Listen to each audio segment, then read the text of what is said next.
0. C'est parti. Bien, bonjour à tous. D'abord, on Bonjour. va d'abord rappeler très brièvement, mais vraiment très brièvement, ce que nous avions dit jusqu'à présent. On va essayer d'avancer un petit peu aujourd'hui. On n'a pas encore terminé notre Mahamar qui nous explique Shavuot. Jusqu'à présent, en réalité, ce qu'on a vu, c'est les principes.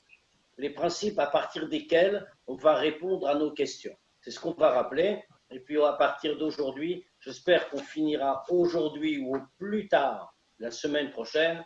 Mais on va entrer maintenant dans les réponses vraiment à nos questions et prendre la pleine portée de ce que représente le jour de Shavuot. Si Chaim, excuse-moi, si on peut dédier le secours pour la Refoua Shlema de Shneor Zalman Raphaël Amram, le fils de Daniel Amram, qui est toujours en coma. Et voilà, je lui envoie. Refoua Shlema, des très bonnes nouvelles, Bezrat Hashem. Donc, nous avons vu, à propos du Passouk, Moshe Yedaber, Vaelokim Ya'anenu Bekol.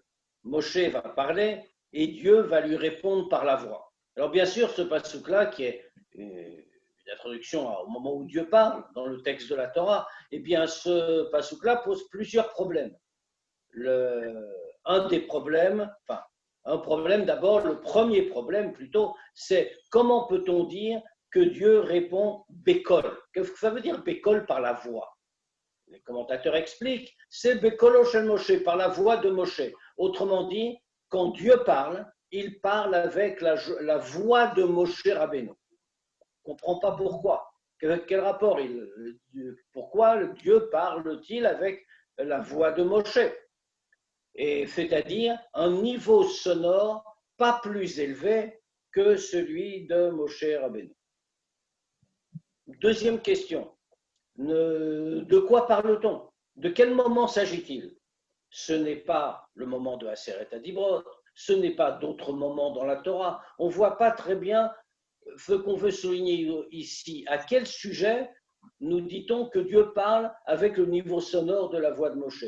Et enfin, dernière question qu'on a posée d'entrée de jeu, c'est pourquoi un pluriel? Pourquoi, un futur? On aurait dû parler au passé. On nous dit Dieu va parler. Moshe Yedaber, c'est Moshe qui va parler, et Dieu, Ya'anenu Bekol, va lui répondre. Mais pourquoi va parler? Pourquoi va lui répondre? C'est à quoi fait référence ce futur? Un passé aurait été plus approprié. Enfin, dernière question, qui est voisine, qui concerne la période, qui n'est pas dans le Passouk. C'est cette fameuse histoire que nous rapporte la Gemara. La Gemara nous dit, montre Rav Yosef, qui dit Ila vayoma de kagarim kama Yosef itle beshuka. S'il n'y avait pas ce jour-là qui causait, alors combien de Yosef il y aurait eu au marché?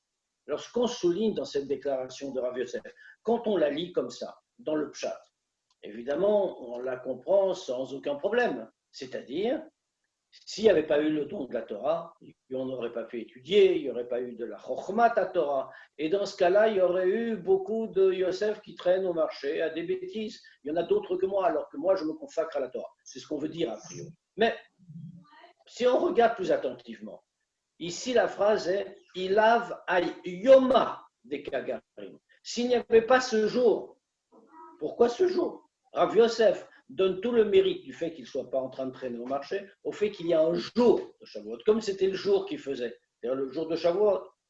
Mais la logique, c'était, s'il n'y avait pas eu la Torah, alors dans ce cas-là, combien de Yosef il y aurait eu au marché? Pourtant, ce n'est pas ce qu'il dit. Il parle du jour de Shavuot, donc qui doit avoir une propriété particulière du jour. C'est tout cela qu'on va voir aujourd'hui.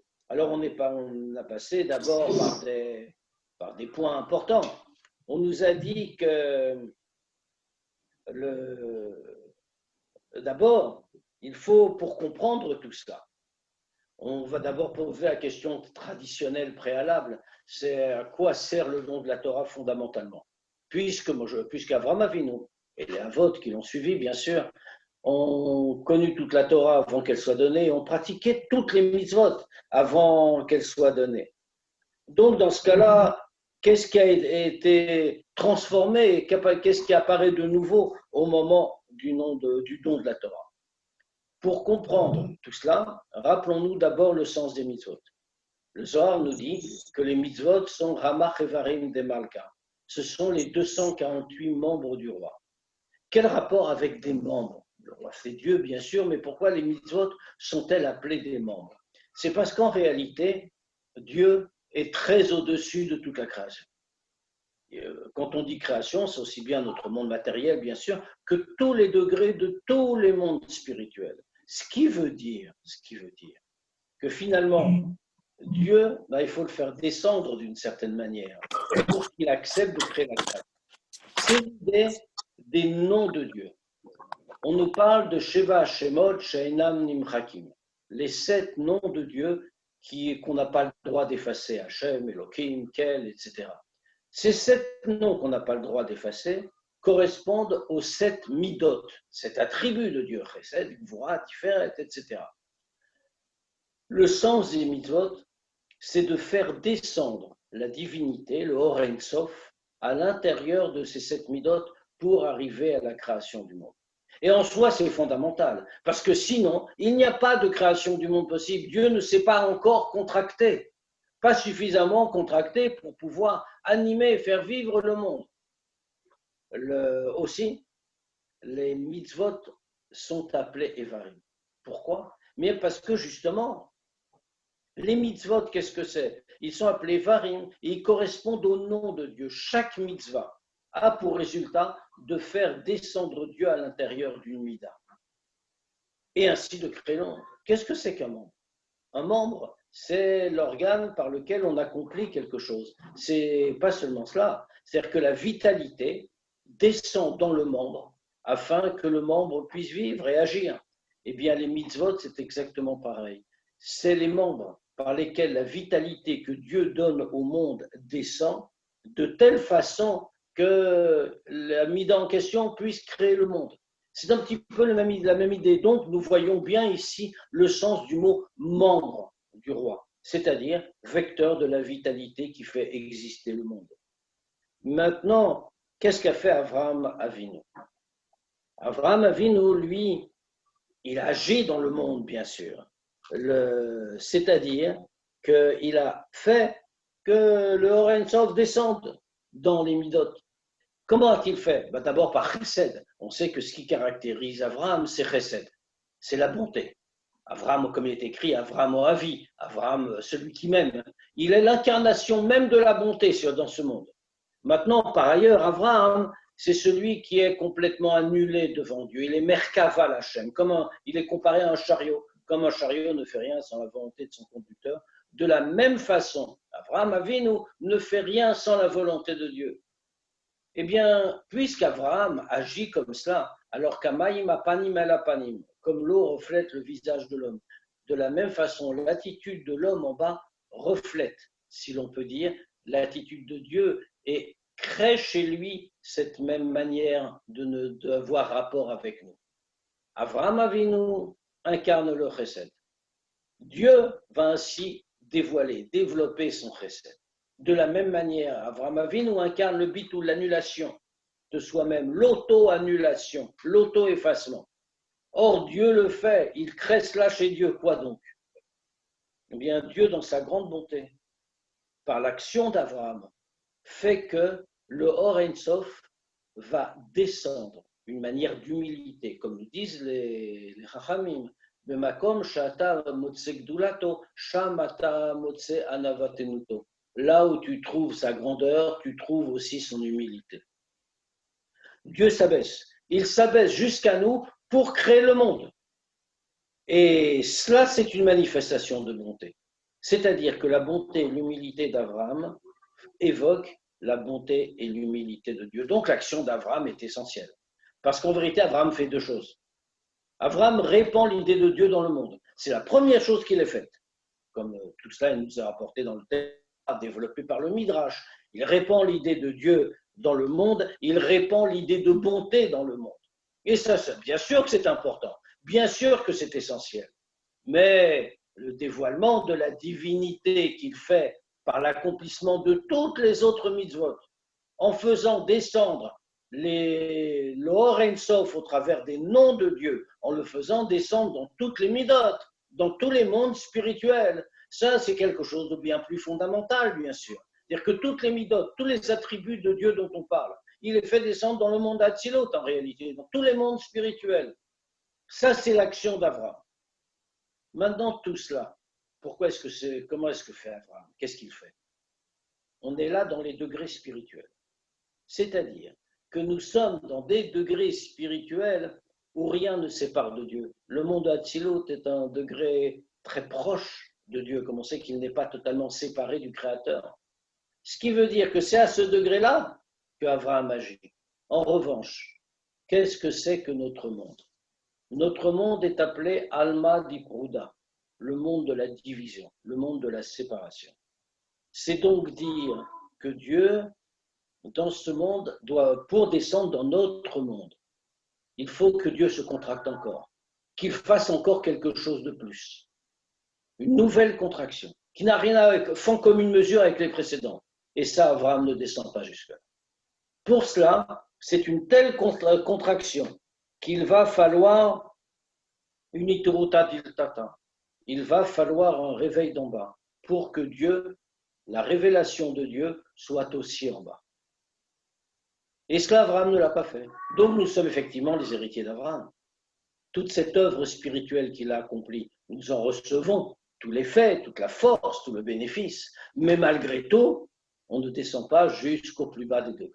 Abraham n'est pas descendu jusqu'au plus bas des degrés. C'est à nous qu'il appartient de le faire.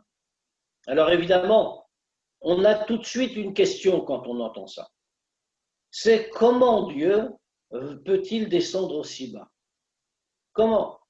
Dieu, on a décrit comment il était tellement haut, comment tout, même descendre, qu'il se révèle, que l'Or Ein Sof se révèle dans les midot, dans ses attributs, dans les niveaux spirituels, dans le monde de Hatzilut, c'est déjà une très grande descente. Et c'est vraiment un chidouche, c'est quelque chose de radicalement nouveau qui est fait par Abraham, et fait quelque chose de très grand, nous dit-on. Mais comment Dieu, qui est si grand, peut-il descendre dans notre monde, qui est tout à fait l'opposé, comme on a dit, Alma Dipruda, le monde de la division? C'est à cela qu'on va répondre maintenant. Donc, je vous propose de reprendre le texte. Gégé, si tu veux bien nous le mettre.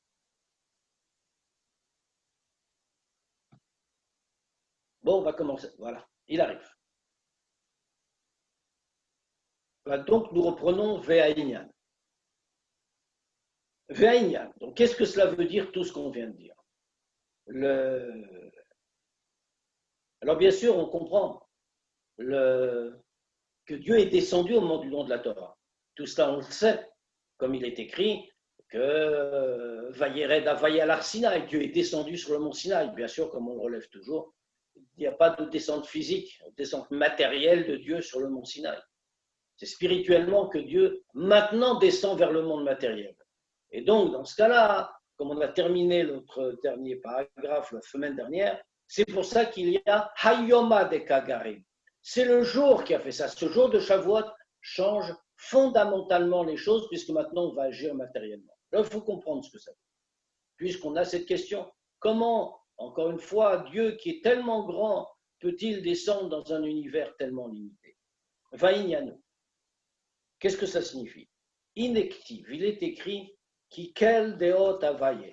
Il est écrit que Dieu est le Dieu des Deot. On traduira comme on voudra. Des opinions, des avis, des visions. On va voir ce que ça veut dire tout de suite. Ce qui est important ici, c'est que le mot Deot est au pluriel. Il y en a au moins deux, donc. Pirouche, Bet Deot. Autrement dit, deux avis, deux opinions, deux connaissances, si l'on veut. Quand on parle de Dieu, on peut le regarder sous deux angles différents. L'un qu'on va appeler Yichuda Ila et l'autre qu'on va appeler Yichuda Tata. L'union, l'unité divine bien sûr, supérieure d'en haut, et Yichuda, l'unité divine, Tata, inférieur, d'en bas. Alors, disons-le plus simplement. C'est-à-dire que ce qu'on appelle, ce que recouvrent ces appellations, c'est Dieu tel qu'on voit son unité en haut ou Dieu tel qu'on voit son unité en bas. Alors on le définit tout de suite. Yichudaïla, c'est Milma'ala le Mata. Yichudaïla, l'unité de Dieu d'en haut, supérieure, c'est, si l'on peut dire les choses un peu grossièrement, c'est quand on regarde les choses du haut vers le bas, comme il le dit ici. Milma'ala le Mata. On se place en haut, si l'on peut dire au niveau de Dieu, au niveau du spirituel, et on regarde vers le bas. Alors qu'est-ce que ça veut dire? Chez Kolma, chez Mata Mata, ou Yoter Kelo, ou Kehaïn, tout ce qui se trouve en bas, plus bas que soi, autrement dit, on parle du niveau de Dieu, tout ce qui est plus bas et de plus en plus bas, eh bien, par rapport au niveau où on se trouve, est d'autant plus inexistant. C'est comme s'il n'existait pas du tout. Qu'est-ce que ça signifie? On va finir la phrase. Vekolma chez où les mala yoter, yoter nirshav le yesh. Et ce qui est plus haut est plus considéré comme un existant. Ou Moshe Katouf, comme il est écrit, l'anchil ohavai yesh. Pour faire hériter ceux qui m'aiment, c'est Dieu qui parle, yesh, il y a. Ça veut dire quoi? Le yesh, c'est ce dont il fait hériter ceux qu'il aime, c'est-à-dire ce qui est en haut et pas ce qui est en bas. On a totalement inversé la perspective habituelle. On a une expression toujours, qui est une expression tout à fait juste et cachère, bien sûr, qui est que Dieu a créé le monde yesh me'aïn, à partir du néant, l'existant à partir du néant. Quand on dit que Dieu a créé le monde yesh me'aïn, de quoi parle-t-on? Qu'est-ce que c'est que le yesh? Le yesh, c'est le monde, c'est nous. Et plus on est bas dans le monde, plus on a l'impression que c'est un yesh, une existence. En revanche, à partir de quoi l'a-t-il créé? Me'aïn, à partir du haïn, à partir du néant, si on peut dire. Yesh me'aïn, l'existant à partir du néant. Qu'est-ce qu'on a dit ici? On a dit que Dieu qui crée, le créateur, c'est lui qui est qualifié de haïn, d'inexistant, de néant. Vu par les yeux d'un homme, c'est clair. C'est ce qu'on est en train de dire. Plus on va, c'est ce que nous ressentons. Nous sommes des existants, parce que nous voyons notre existence. Elle est concrète, elle est solide. En revanche, Dieu, on ne le voit pas. Donc on dit qu'il n'y avait rien. Quand Dieu a créé, il a créé quelque chose. Cette vision-là, c'est une vision avec un sens. Alors, Yichudaïla, c'est le contraire. La réalité profonde, ce n'est pas que Dieu a créé un existant à partir du néant. C'est même exactement le contraire. Il a créé le néant que nous sommes à partir de l'existant réel qu'il est. Alors on le voit partout, ça. Comme nous dit par exemple Rambam dans le Mishneh Torah, il nous dit que toute métier, toute existence n'existe que de imitatimatso, de la réalité de son existence. Autrement dit, seul Dieu est un véritable existant. Pourquoi? Pour une raison très simple. Nous-mêmes, nous n'existons que parce que Dieu nous maintient à la vie à chaque instant. Peut-on qualifier cette situation-là de véritable existence? C'est-à-dire que quand on regarde la réalité profonde du point de vue de Dieu, alors nous sommes le néant. Et lui est l'existant. C'est ce qu'on appelle Yichuda Ilah. Plus on descend dans les degrés, plus c'est inexistant, et plus on monte, plus c'est une existence. Yichuda Tata maintenant, c'est la vision inverse. Mais Mata les Mala, c'est quand on regarde du bas vers le haut. Hiprinat yesh me'ayin. Ça, c'est justement ce qu'on appelle yesh me'ayin. C'est l'existant à partir du néant. Chez Kolma, chez le Mata Mata, nirshav yoter le yesh, que plus c'est bas, plus il nous semble que c'est un existant. Véniré les Nebassar, Davar Bifne Atzmo, et plus le Umurgash, et plus on descend, plus on a l'impression qu'il s'agit là d'une chose autonome, d'une chose dont on peut attester l'existence qu'on ressent. Umasheo les Mala, Mala, et plus on monte, plus c'est haut. Ou Inyan Sheinonire Velo Murgash Musag. C'est quelque chose qu'on ne peut pas voir, et quelque chose qu'on ne peut pas ressentir, et quelque chose qu'on ne comprend pas. Donc, deux visions qui sont complètement opposées. Et a priori, on pourrait se demander, mais l'une exclut l'autre. Ou alors on est yesh, on est des existants, ou alors on est du néant. Comment est-ce que Dieu nous regarde? Il y a une facilité qui nous pousserait à dire, ben voilà, Dieu regarde forcément d'en haut. Donc, si Dieu regarde forcément d'en haut, la réalité, tu as été une page trop loin, si tu permets. Il faut aller une page avant celle-là. Donc ici. Celle-là, elle est au bout, et celle d'avant, elle est en bas. Non, non. Alors attends, je vais reprendre. Vas-y, qu'on continue, je vais reprendre. Donc ici, nous sommes dans une situation où, évidemment, on pourrait dire, si on regarde du point de vue de Dieu, alors vraiment, on n'existe pas. Mais ici, nous allons découvrir autre chose, justement.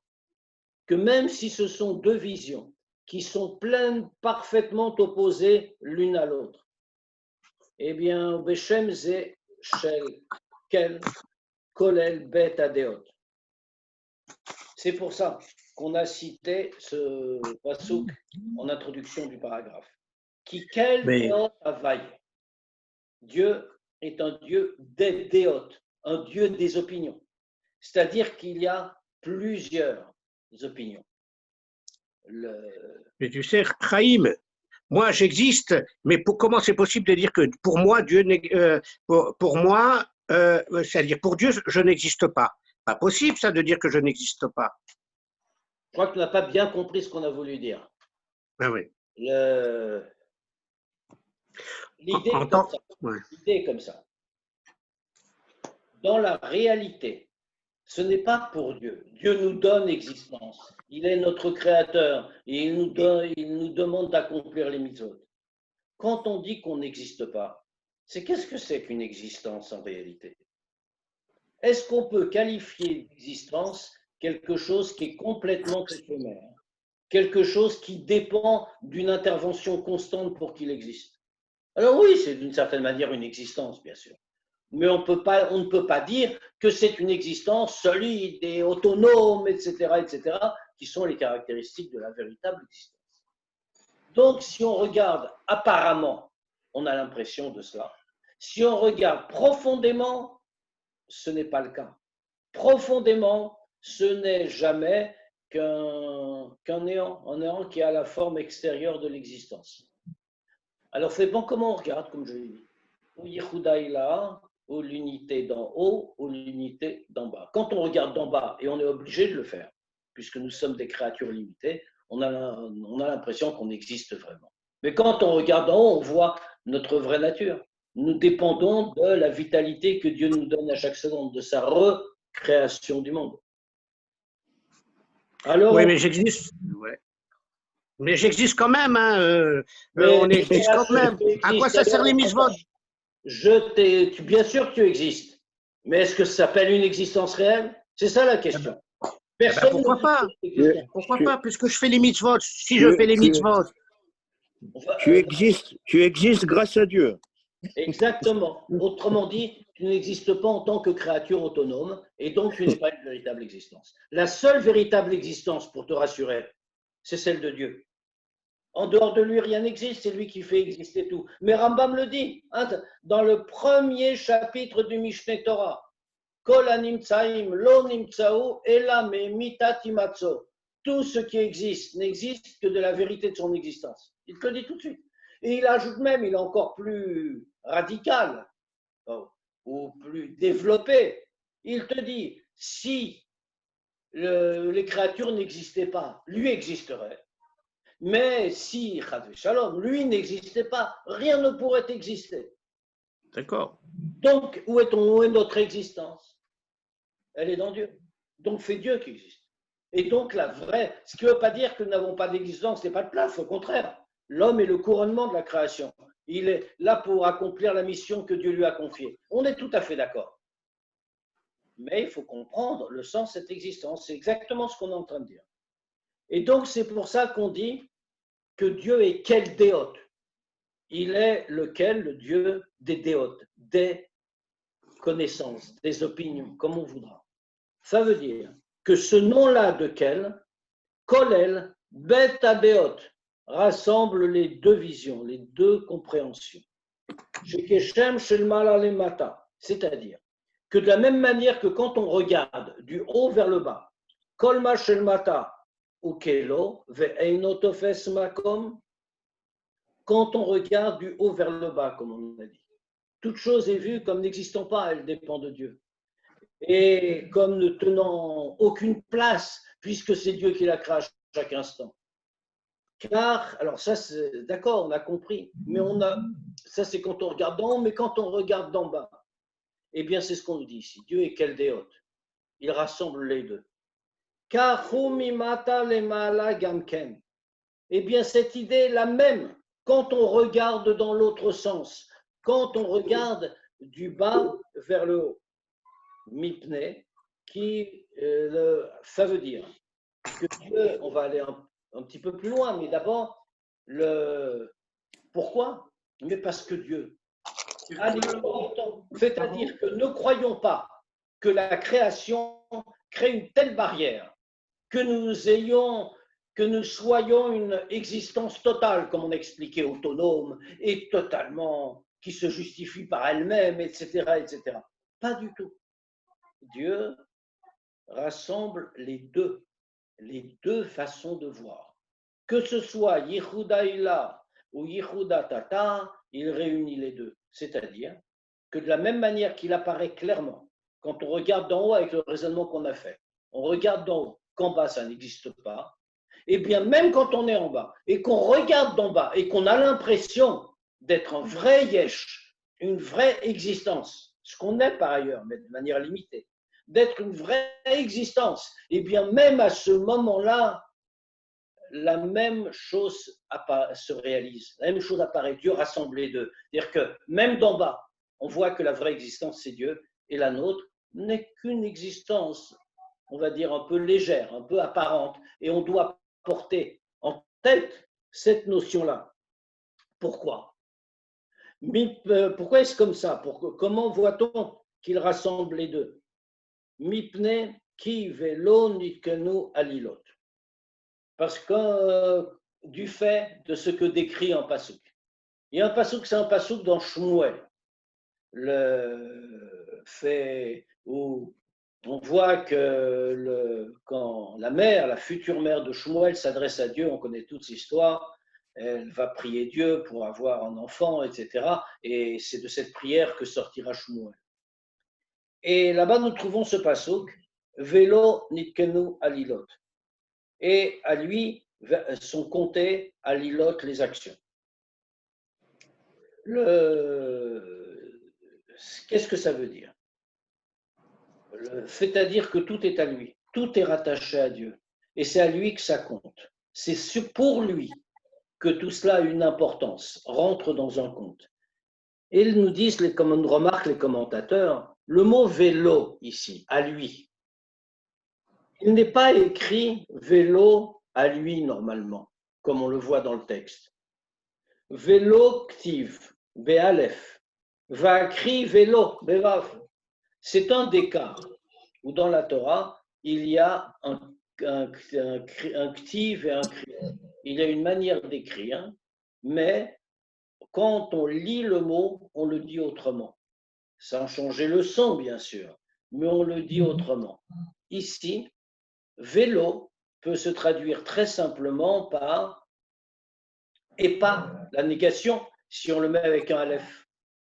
Ou alors, on va le lire, vélo avec un vav, Mais dans ce cas-là, on ne dira plus et ce n'est pas, mais on dira et c'est à lui.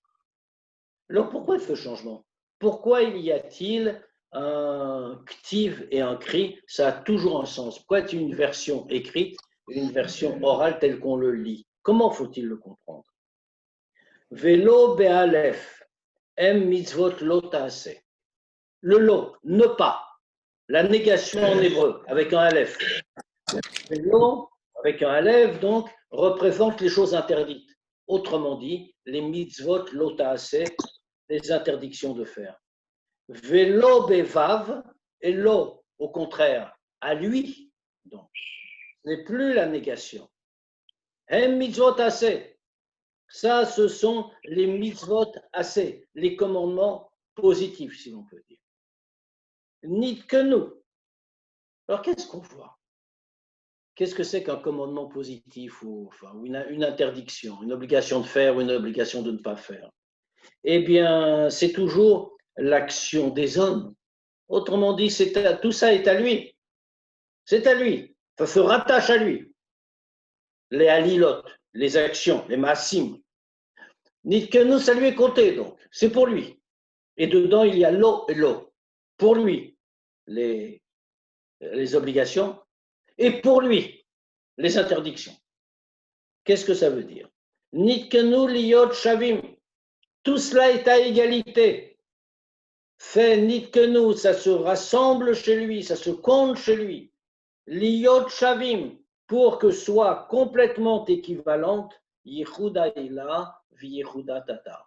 L'unité d'en haut et l'unité d'en bas. Liot le mata kmo le maala mamash, que en haut, ce soit, ou plutôt en bas, ce soit exactement comme en haut, chez l'oïe, la yesh tofes makom klal, pour que le yesh, le sentiment de l'existence, n'ait aucune place.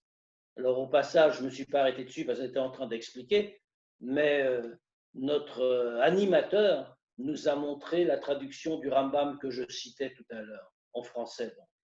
Et cette citation du Rambam, la voilà, qui est tout à fait remarquable, qui nous montre bien que le yesh n'existe pas. C'est ce que Rambam pose en fondement de tout ce qu'il va développer. Dans quoi? Dans un ouvrage de halakha, de loi, où il va nous donner justement les mitzvot, c'est ce qu'il faut faire et ce qu'il ne faut pas faire. Il dit, quel est le fondement et le pilier? C'est d'être conscient qu'il y a une existence première. Et c'est de cela que tout vient, je résume ce qu'on est en train de lire. Et que s'il n'existait pas, Shalom, rien d'autre ne pourrait exister. C'est véritablement ici Yehudaïla qui est exprimé. Maintenant, Yehudaïla, c'est facile quand on est en haut, mais quand on est en bas, c'est l'existence matérielle, concrète, qui a une réalité. Alors qu'est-ce qu'on nous dit? Ah non, attention. L'existence réelle d'en bas, bien Dieu est Keldéot. Il a les deux regards pour qu'en bas, nous ressentions comme en haut. C'est-à-dire qu'en bas, nous allons avoir le sentiment, le ressenti de notre... Le yesh ne prendra aucune place. Qui a la Torah mitzvot nema nase adam betzalmenu kidmutenu. Parce qu'à propos de la Torah, il est écrit, la Torah mitzvot, pardon, il est écrit nase adam betzalmenu kidmutenu, faisons l'homme à notre image, selon notre forme, comme notre forme, exactement. Adam, quel rapport? C'est un passage qu'appelait habituellement, on applique à l'homme. Quand Dieu crée, c'est le pshat que nous trouvons dans Bereshit. Qu'est-ce qu'on est en train de dire ici? De quoi parle-t-on? Les Chachamim appellent aussi la Torah Adam. La Torah est appelée Adam par le nom d'homme. Pourquoi? Parce que Adam, c'est aussi la métaphore de Dieu, Adam et l'Aélion, qui ressemble à ce qui est en haut. Et donc, or, dans la Torah, Dieu s'incarne, si l'on peut dire, il se revêt à l'intérieur de la Torah. Et c'est pour ça qu'il est écrit Betzalmenu, à notre image, Kidmutenu, comme notre forme, ce qui correspond à 2 degrés. Betzalmenu, Prinata Torah, à notre image. Ça, c'est la Torah. Pourquoi?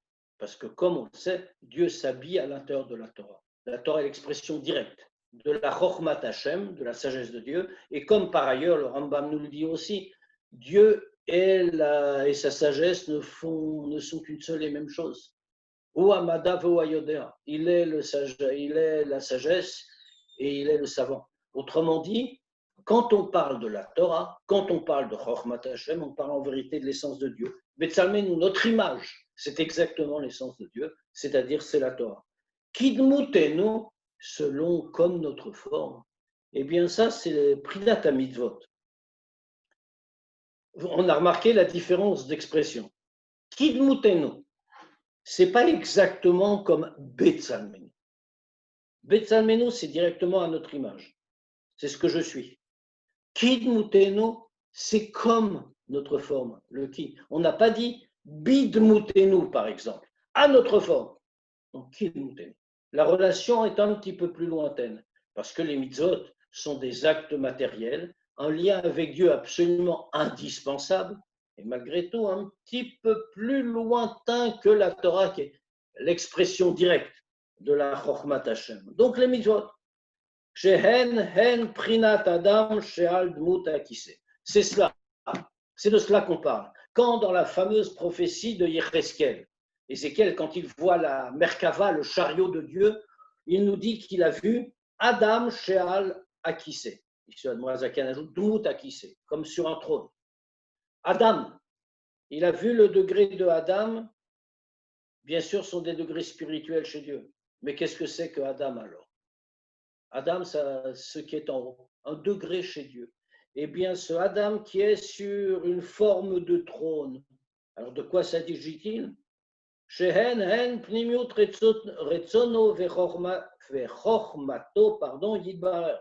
Qui sont le profond de la volonté et de la sagesse de Dieu.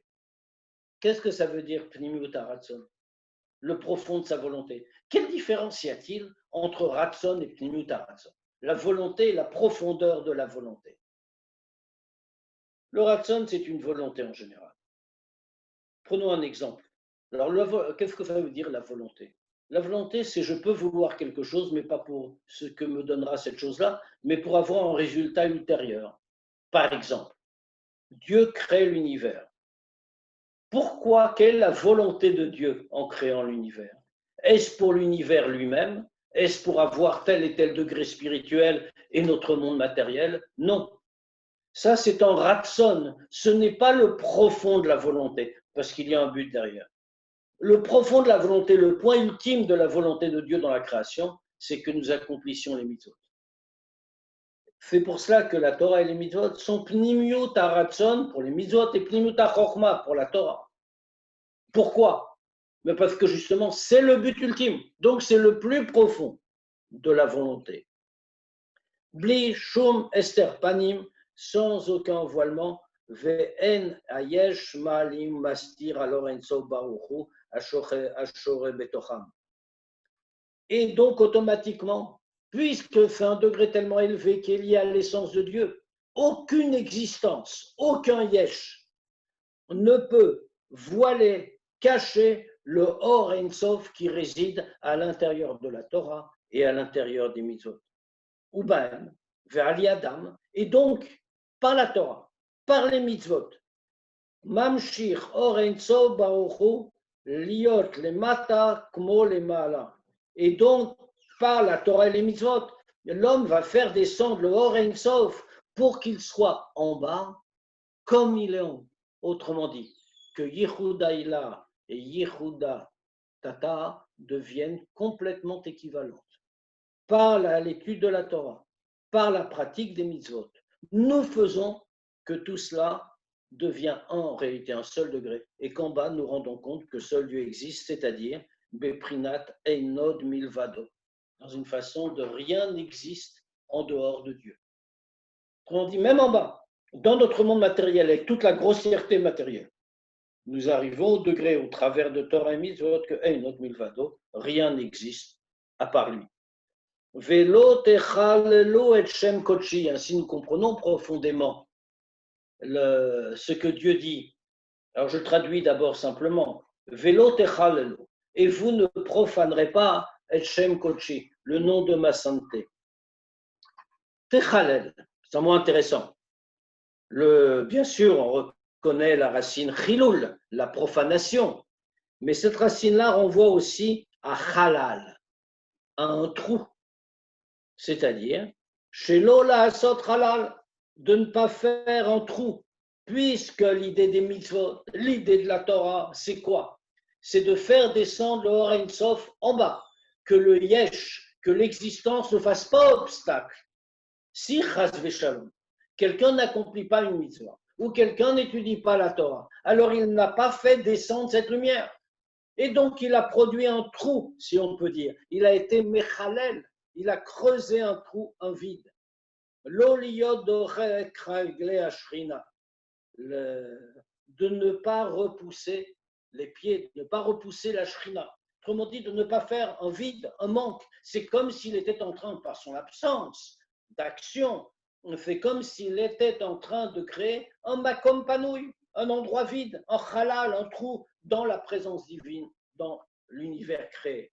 Rak, seulement, qu'est-ce qu'il doit faire? Va'asim dvarai beficha. Mais, simplement, tu mettras mes paroles dans ta bouche. Et on souligne, dvarai mamash, ce sont vraiment mes paroles, celles de Dieu. Autrement dit, quand tu étudies la Torah, que tu accomplis un commandement, c'est pas toi qui parles, c'est pas toi qui dis, c'est dvarai, c'est mes paroles, c'est moi que tu fais descendre. Vine, ça c'est vrai pour la Torah déjà, pour l'étude de la Torah. Vine, a mitzvot en levushim ou makifin. Les mitzvot, elles ne pénètrent pas à l'intérieur, bien sûr. Les mitzvot, on les fait avec le corps, on les fait sur nous, pas en nous. Et donc, les mitzvot sont des levushim, des vêtements, makifim qui entourent. Va Torah imazon ou pnimiut. La Torah a une autre fonction. Les deux sont absolument nécessaires. Parce que qu'est-ce que c'est que la Torah? La Torah, c'est mazon. La Torah, c'est de la nourriture. C'est de la nourriture qui pénètre profondément en nous, pnimiut. Shebaen mamshich or enso baruchu, par l'intermédiaire, dans leur fonction particulière, l'une et l'autre, par le fait que nous ayons les deux. Alors on est mamshich, on fait descendre le or enso baruchu, la lumière du or ensof, liot shore al nafsho, pour que le or ensof descende sur nous-mêmes, sur celui qui étudie la Torah, sur celui qui pratique la mitzvah. Liot shore al nafsho, pour que ça apparaisse sur lui. Beprinat makif, dans une façon de makif, enveloppant. Vegam liot anefesh tocha ratsuf ahava beprina pnimi. Et également pour que ça pénètre en nous et que l'âme soit complètement rassasiée d'amour, pleine d'amour, beprinat pnimit, dans un degré de profondeur. Alors évidemment, ça change l'homme. Pourquoi ça change l'homme? Parce que personne ne peut rester le même quand il fait un tel rapport avec Dieu. Et c'est là-dessus qu'il est écrit une phrase sur laquelle on peut s'interroger, évidemment. Ki avaye elokecha esh ochlahu. Que avaye elokecha, l'Éternel, ton Dieu, esh ochlahu. C'est un feu dévorant. Qu'est-ce que ça veut dire un feu dévorant pour Dieu? Qu'est-ce qu'on est en train de dire? À part l'idée, bien sûr, dans le pshat de la puissance, de la grandeur de Dieu. Mais qu'est-ce que c'est, Shochla, concrètement? Pirouche, ça veut dire Avaye, le nom Avaye, c'est Prinat Torah. Alors on sait que la Torah est d'une origine plus grande encore que les mitzvot. La Torah Kadma Leolam, Alpaim Shana, la Torah a précédé le monde de 2000 ans. Autrement dit, la Torah est le plan sur lequel Dieu a créé le monde. Ce qui veut dire qu'Avaye, le nom de Dieu le plus élevé correspond au degré de la Torah. Velokecha, Elokecha, qu'est-ce que c'est? C'est ton Elohim. Je descends et je t'ordonne, je te parle. Ça, c'est Prinat Mitzvot, c'est le degré des mitzvot. Henhem Kmo Aesh. Or, les deux. Donc, on a dit dans le Pasuk, Avaye Elokecha, il est Eshochla. fait Havaye Elokecha, les deux degrés de Dieu qui sont un feu dévorant. C'est-à-dire que dans les deux cas, c'est Kmo Haesh al derech mashal, c'est comme du feu, par à titre d'image. Shim notnim esh toch hakeli vesvivotav, are memela sholet haesh me'ever le'ever vesoref umechale legamra. Si on met du feu, par exemple, si on met du feu dans un kéli et autour du kéli en question, alors qu'est-ce qui va se passer? Automatiquement, le feu va s'étendre d'un bout à l'autre du kéli et il va tout brûler, il va tout consumer. Car à Torah et à mitzvot. Pourquoi Dieu se compare lui-même à Vaye Lokera, à cette notion de feu dévorant? De la même manière, la Torah et les mitzvot, Aliédé, Shehem, Beprinat, Pnimiut ou Beprinat, Makifim, qu'est-ce qu'on a dit? La Torah pénètre, elle va au fond, jusqu'à ce qu'on soit complètement plein d'amour pour Dieu. C'est une nourriture. Alors que les mitzvot, ça nous entoure, c'est comme un vêtement. Dans ce cas-là, Riesh Baem, Koach, Lechalot, Velisrof, Legamre, Et Chumriut, Nefesh Abahamit, Vegasuta, Shimasteret, Umalemet, alors Enso Baruchu. Alors Vaye Enso Baruchu. De la même manière, la Torah et les mitzvot ont la même qualité, puisqu'elles pénètrent et elles entourent. C'est comme le feu qu'on met dans un kéli et qu'on met tout autour.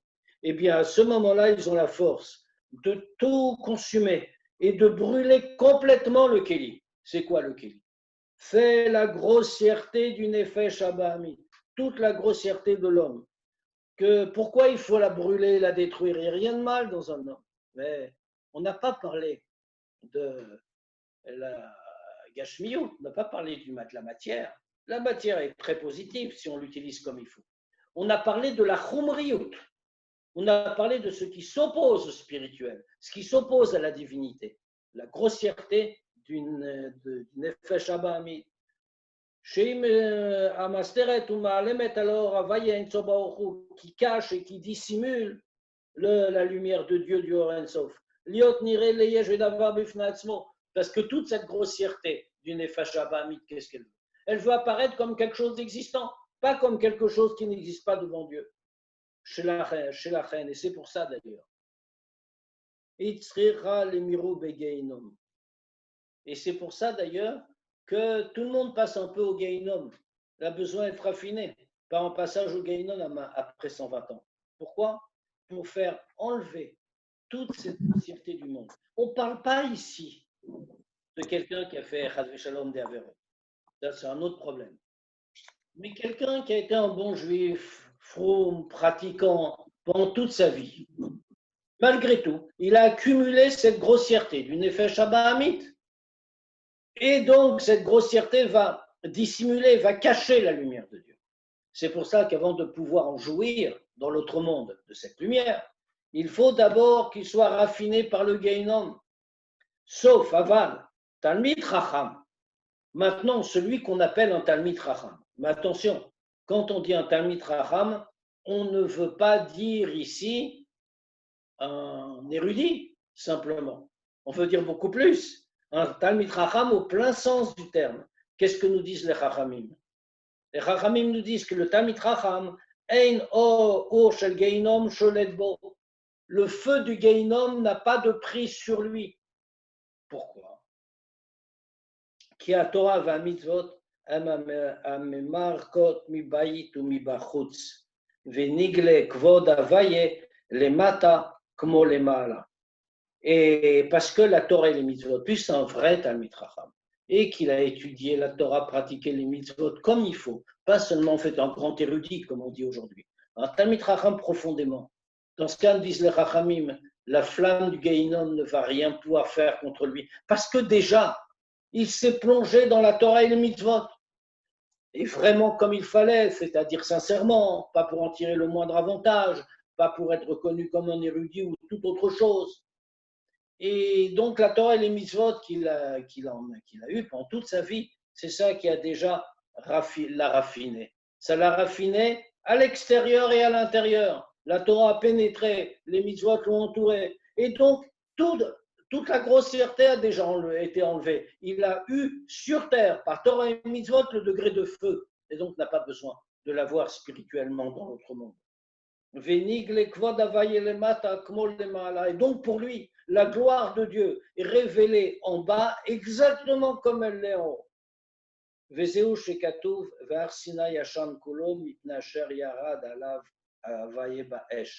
Et c'est pour ça que l'idée de feu est constamment soulignée au monde Matan Torah. Puisqu'on pourrait se demander pourquoi il y a besoin d'avoir un feu en réalité. Mais spirituellement, c'est la représentation matérielle d'un feu spirituel, comme il est écrit. Et le mont Sinaï était tout en fumée. Parce que Dieu est descendu sur la montagne en un feu. Pourquoi un feu?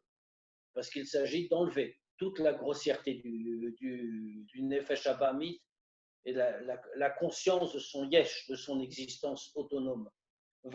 Comme il est écrit par ailleurs,